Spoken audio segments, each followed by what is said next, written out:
I need to provide some very brief context so this story makes sense. I go to a public university in California. It's part of the UC system.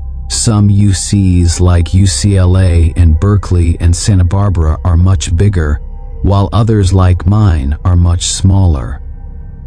Most of the big ones have their own version of what's known as a dedicated tour day, where all the incoming students go to that respective campus to tour it. But really, it's just an excuse for all the current students to throw crazy all-day parties.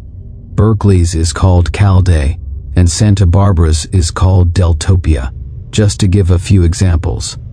Now, my campus is about a 2.5-hour drive from Santa Barbara, but it's sometimes customary for students from other campuses to make the drive to bigger schools for that one day. I've never really been one to party like that, so it was never something I did, but a few months ago I realized it was my senior year and I'd never get the chance to go again. So when they asked me if I wanted to come with them to Santa Barbara's Deltopia, I decided to say screw it and just went. We drove down that Friday afternoon, the day before all the major festivities. The car was completely packed out, Hunter was driving, and the other friends joining us were Damon, Benjamin, and Armand. We're all above 6 feet tall, so the journey was painfully cramped, but it went by quickly with some good conversation and music. Once we got to Isla Vista, we spent the better part of an hour looking for parking with no luck. I'm not exaggerating about the parking situation. That's how popular Deltopia is. Just as we were about to give up, Hunter activated his charm and convinced a sorority girl to let us park in her designated spot. We all got a good chuckle out of that. So everything was going according to plan. Hunter's sister is a junior at UCSB, and she agreed to let us all crash on the floor of her apartment. That might sound a little ratchet to some, but during Deltopia, having a place to sleep is practically a golden ticket. Her and all of her roommates were super chill, so we decided to party with them that night, even though Deltopia technically didn't start until the next morning. There's one more thing I have to mention. Hunter is a really friendly guy, and because of that, a ton of people know him. He has this one friend named Amir, who is a little problematic. I'm using the word friends pretty generously here. Amir is one of those guys who clings to social circles without ever really being a part of them. He's insecure, loud, oblivious, constantly seeking validation, and somehow makes every conversation about himself. And before you call me out for gossiping, Amir has done a lot of messed up stuff to my friends and I in the past, so I've earned the right. Amir had mentioned to Hunter a while back that he was also going to Deltopia. There was never any real conversation about where he'd be staying or who he was going with. He wasn't part of our plan, and none of us had brought him up on the drive down. About an hour after the crew settled into Hunter's sister's place, we decided to make an alcohol run for ourselves and her roommates. As the 5 of us were leaving the liquor store with our purchases, who do we see but Amir just standing there on the curb with his hands in his pockets. No one said anything, we just kept walking towards the apartment, and he sort of fell in step with us like he'd been there the entire time. The first thing out of Amir's mouth once we were a few blocks away from the store was, "Why are you guys so surprised to see me?" Was this kid brain dead? Of course we were surprised to see him. There was never any plan to meet up with Amir, let alone hang out with him, and as far as any of us knew, Hunter hadn't even told him where we were staying. We all kind of ignored him and just kept walking, unsure of how this was going to play out. Things immediately escalated once we got back to the apartment.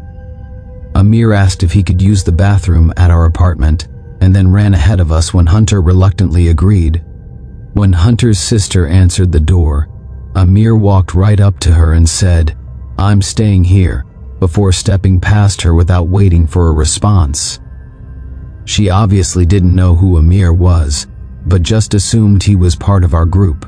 When Hunter realized Amir had lied to his sister, he was livid. I could go into extreme detail about what happened first, but here's all you need to know. Hunter told him straight up he had to leave, that he wasn't welcome there. and that lying to his sister was crossing a line. Amir didn't go quietly. He stood outside the door for another 20 minutes, trying to argue his way back in. Hunter's not the guy you want to mess around with, so Amir eventually took the hint and left. We got wasted after that, and admittedly, Amir was all any of us could talk about. We realized later that night that Hunter had been sharing his iPhone location with Amir, meaning Amir had stalked us to the apartment. But anyway, the next day was a blast. Deltopia certainly lived up to the hype. Most of the shenanigans were done by late afternoon, so we met up with 5 of our other friends, and the 10 of us found ourselves chilling back at Hunter's sister's apartment. We filled the rest of the guys in about the Amir situation, and they found it just as odd as we did. One of our other friends, Rylan, said he was pretty sure he had Amir's location. He immediately checked it, and his jaw actually dropped. He turned the phone towards us, and I swear to God, the little blue dot was showing up basically on top of us. As soon as we mentioned it though, the dot started moving away quickly, like Amir had been spying on us from a car and was now driving away. It was bizarre. Him showing up a second time was borderline psychotic, especially after Hunter had explained to him why he wasn't welcome there. We probably should have taken the whole thing more seriously than we did. That behavior was extreme, even for Amir. Instead, we all just laughed about his weird obsessiveness and continued partying. That night, after we had all crashed, I woke up randomly sometime well after midnight. I barely had time to process my surroundings when I heard glass shattering from somewhere deeper in the apartment. I shot up off the floor, looking around to see if anyone else was awake. No one was, probably because everyone had gone to sleep completely wasted. I realized pretty quickly that no one else had heard it, and if someone had broken in, I was the only one who could do anything about it. I didn't have a weapon or anything, so I just grabbed an empty wine bottle off the floor, took a deep breath, and started creeping toward the noise. My heart was pounding. When I entered the living room, I saw the sliding door that led to the balcony had been completely shattered. A huge rock sat in the middle of the floor, surrounded by glinting shards of glass. I didn't need convincing. I knew Amir was behind it. I went to go wake my friends up, when out of the corner of my eye, I saw a closet door handle jiggle a little. I froze, more scared than I had been just moments before. I didn't think Amir had the guts to go beyond destroying property, and the thought that he had broken into the apartment terrified me. I was just about to yank the closet door open, when my better judgment forced me not to. Instead, I snuck back to the bedroom, woke Hunter up, and told him to back me up. The 2 of us walked towards the living room, but by the time we got there, the closet door was wide open. I looked around frantically, but I didn't see him. That's when Hunter reached into the closet and pulled out this massive kitchen knife. I stared in shock. Amir had literally been standing behind the door with the knife, probably intending to injure me. He could have literally ended my life had I opened that closet door. That was the most horrifying moment of my life. Hunter and I woke the rest of the house up, and we did a sweep to be 100% sure that Amir was nowhere in the apartment. We obviously got the police involved, but all that really came of that was just getting a police report. They told us property tends to get destroyed during Deltopia, and we were one of the many victims. Before you ask, Amir had stopped sharing his location with Rylan, so we couldn't even show the police that. We had to leave the next morning. Hunter was freaked out about leaving his sister and her roommates there, especially knowing that Amir had managed to sneak in there once already. Before we got in the car, he pulled out his phone and typed out this massive paragraph to Amir. I'm not going to air it out here, but you can guess what was said. The message never delivered though. Amir had already blocked him. We all pulled out our phones and realized we had all been blocked too. Over the next few weeks, none of us heard from him. It was like he had fallen off the map completely. I still can't wrap my head around all of this. As aggressive as Amir often pretends to be, he doesn't have a history of violence. In fact, I've always thought of him as a little passive. He knows where all of us live, so I'm still worried even while writing this out that he's going to do something drastic. I'll send an update should something happen.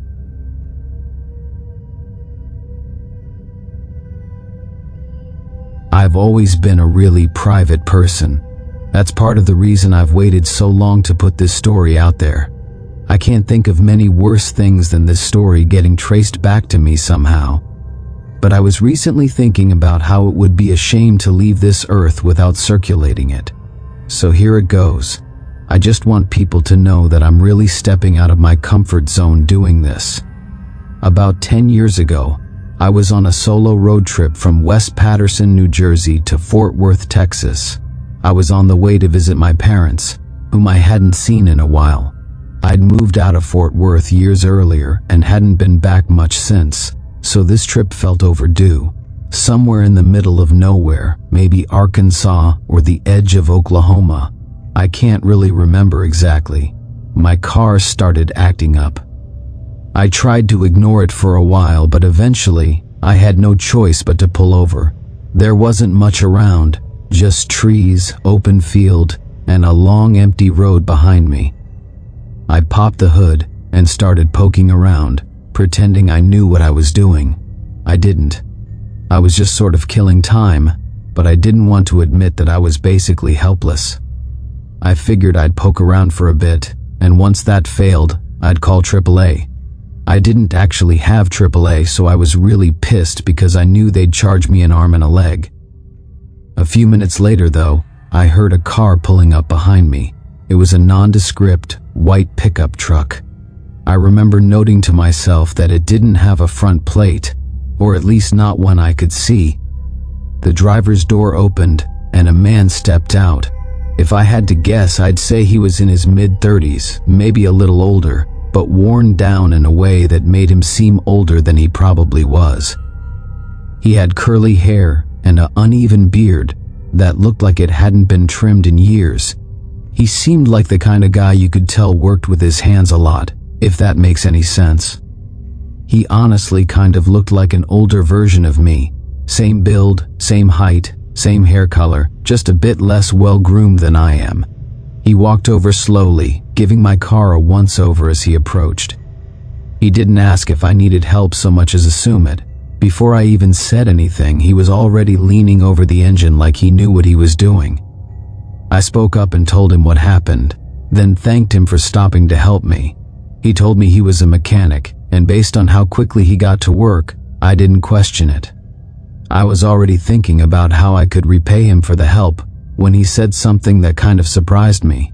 After a minute or two of fiddling, he stepped back and gave the engine a look that didn't exactly inspire confidence. He muttered something about needing a compression tester. Apparently, without it, the car wasn't going to start no matter what. Then he glanced over to his truck and said his friend, another mechanic, might be able to bring one over. I honestly had no idea what the part even was that he was talking about, but he seemed genuine, so I believed him. I thanked him again, and he pulled out his phone, presumably to call his buddy.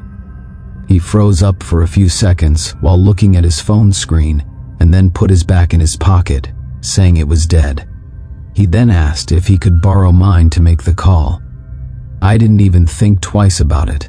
I pulled my phone out of my pocket and handed it to him without a second thought. He took it with one hand and then, almost in the same motion, he reached into his jacket with the other and pulled out a gun. I instantly knew what was about to happen. He didn't say much, just told me to sit down on my shoulder and not try anything stupid. His voice didn't shake. He'd clearly done something like this before, or at least thought about it enough for it to seem practiced. I did what he said. The whole thing felt strangely calm, like we were both just going through something totally normal. He rifled through my pockets and took my wallet, my backpack from the passenger seat, and even had me show him the password to my phone. Then he drove off, and that was that. I had literally just been robbed on the side of the road. I know I'm speaking about it calmly now, but you best believe I was livid at the time. I don't think even now I've ever been more angry in my life. Unfortunately, there's more to this story, much more. I'm not going to get into too much detail, but someone eventually did stop and help me. After getting my car started, they were even nice enough to give me directions all the way to my parents' house so I could do without my phone. I made it to Fort Worth later that night, and given the circumstances, my visit with my parents was actually really nice. The next few weeks were a blur of canceling cards, replacing IDs, updating passwords, and basically recovering everything I'd lost. It was annoying and time-consuming, but I eventually squared away as much as I possibly could, and I got on with my life. Fast forward like 6 months, and that's when things started to hit the fan. One day, I got a letter in the mail from some bank I didn't recognize. It was addressed to me, thanking me for opening a new line of credit. I figured it was a scam at first, or just some kind of junk mail, but then another one came.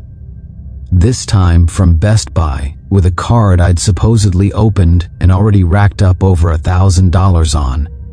The charges were all from a random town in Tennessee. At first, I was more confused than anything, but that's when it hit me. I had forgotten until that exact moment that my Social Security card was likely in my wallet when I had gotten robbed, and now the guy who had robbed me had everything he needed to become me. The next month of my life was a living hell. My credit report was a mess. Hard inquiries, new cards, balances I didn't spend. It felt like every day there was something new. If any of you have dealt with identity thefts, you know how hopeless it can seem. I filed a report with the FTC, placed a fraud alert on all 3 credit bureaus, and even froze my credit. I went to the police and gave them everything I had, but without a name or a license plate, they apparently couldn't do a thing. I filed a formal report anyway, just to have a paper trail. I even called the local police departments in each of the towns where fraud had occurred. I followed every step you're supposed to follow, but somehow it wasn't enough. Things kept escalating. Whoever was stealing my identity was being extremely cautious about it. A few weeks later, I got a call from my health insurance provider. Someone had received emergency care under my name at a hospital in Georgia. It wasn't just a billing issue. There were now records in my file that didn't belong to me. Stuff that could actually screw me over if I ever landed in the hospital and couldn't speak for myself. I obviously reported everything to the police again, but that was the last straw for me. I decided to take matters into my own hands.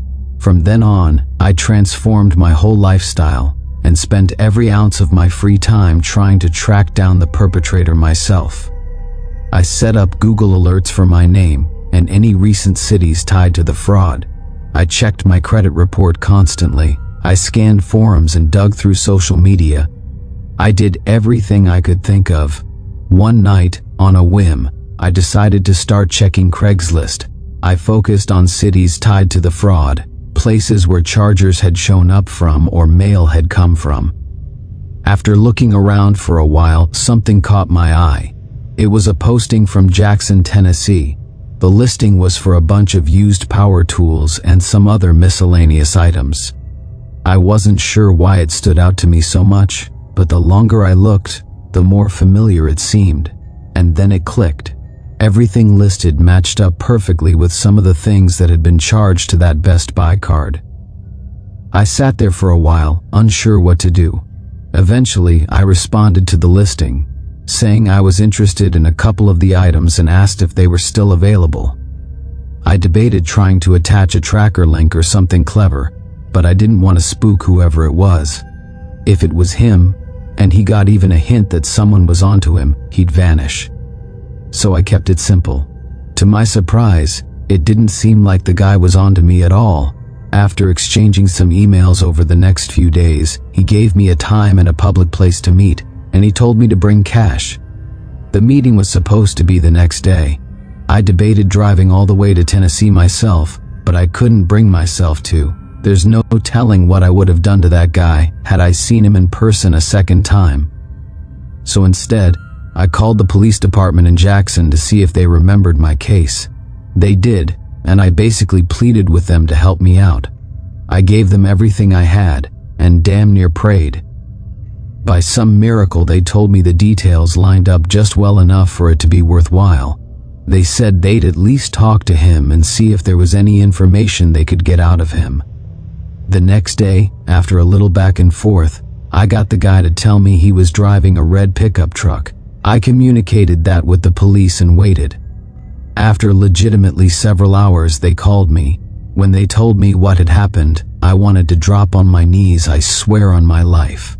The officer told me that as soon as the guy spotted the patrol cars near the meetup spot, he immediately sped out of the lot. He didn't even try to play it cool. That alone was enough to raise red flags, so they followed him. Not long after, the guy ended up losing control of his truck and crashing into a ditch. It wasn't a major accident, but it was enough to get officers legally involved beyond just a casual questioning. According to them, he was a total wreck, visibly shaken, panicking, talking in circles. You get it.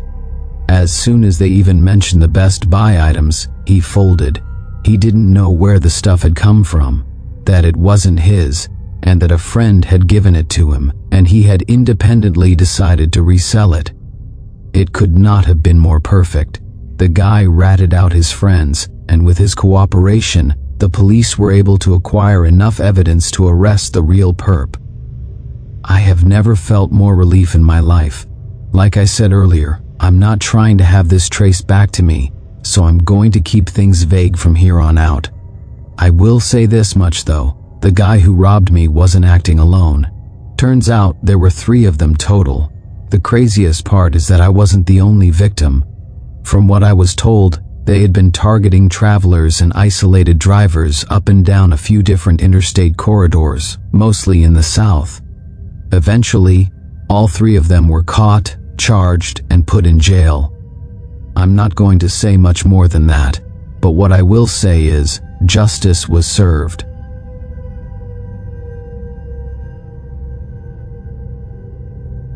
My name is Arthi. This happened a pretty long time ago, but I'd say I still remember about 90% of the details vividly. It was late April 1996. I was fresh out of basic training, and I had just been assigned to an air base as a communications specialist in San Angelo, Texas. Being stationed in Texas was great for me.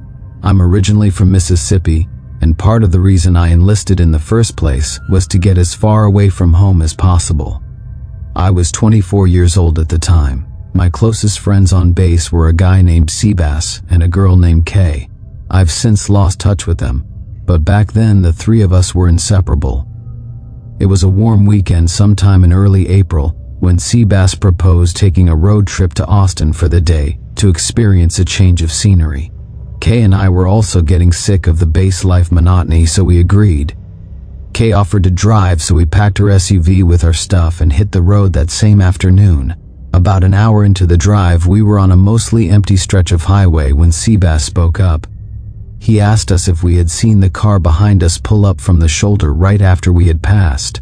I looked back and saw a dark-colored Tahoe or something similar trailing us at a steady distance.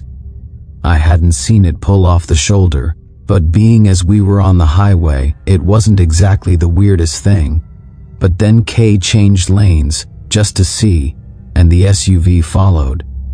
She did it again a minute later, and again, it mirrored her move. I was confused at first, but then a minute later the SUV put its lights on, and everything made sense. We were getting pulled over by an undercover cop. Kay pulled over, and I watched as the cop pulled over behind us. I'm a pretty observant person. Processing information quickly is something I was quite literally trained to do, so I instantly realized something was off. The guy who stepped out didn't look like any cop I'd ever seen. He was wearing all black tactical gear, but nothing on him that said police. The only thing even remotely official looking about his uniform was a patch on his arm that said something I couldn't read. He didn't behave like a normal officer either. Instead of approaching Kay's window, he stood behind the car like he was waiting for something. I watched him a little while longer and realized he wasn't just standing behind the car, but was actively analyzing it. He was looking through the rear window like he was trying to see the stuff we packed. He was also checking out Kay's bumper stickers and her license plate. Seabass and Kay eventually caught on to the officer's strange behavior too, and Seabass rolled his window down before asking the officer if there was a problem. Instead of responding, the officer swiftly walked up to Kay's window and asked for her license and registration. Kay reluctantly gave it to him. He walked back to his vehicle and didn't return for a really long time. The three of us started whispering about how strange this whole encounter was getting, but we weren't sure what to do.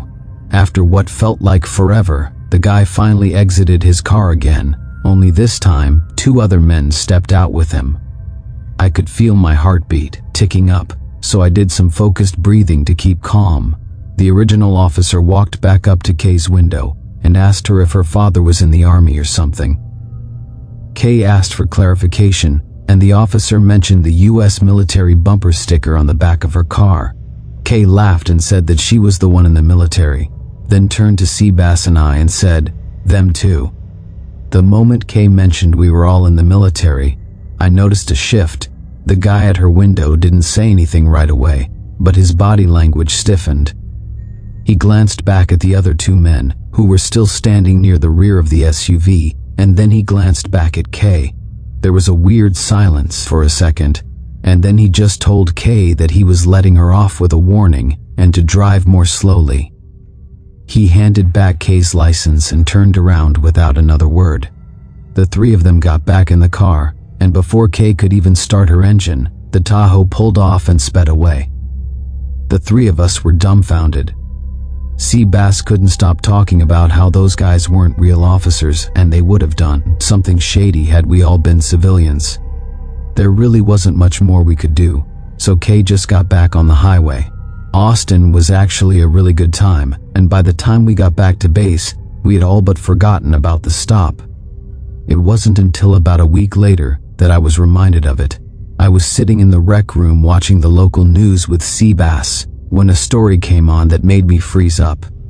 Apparently, a man and woman had been found dead in a ditch along a stretch of highway just outside of San Angelo. According to the reporter, the victims had been robbed and murdered, and investigators believe they were dumped there the night before. What really got me, though, was the next part. The vehicle found abandoned near the scene was a black Tahoe. Police confirmed it had been reported stolen months earlier several states away. Seabass and I instantly went to find Kay, and the 3 of us agreed we had to tell the police about what we had seen.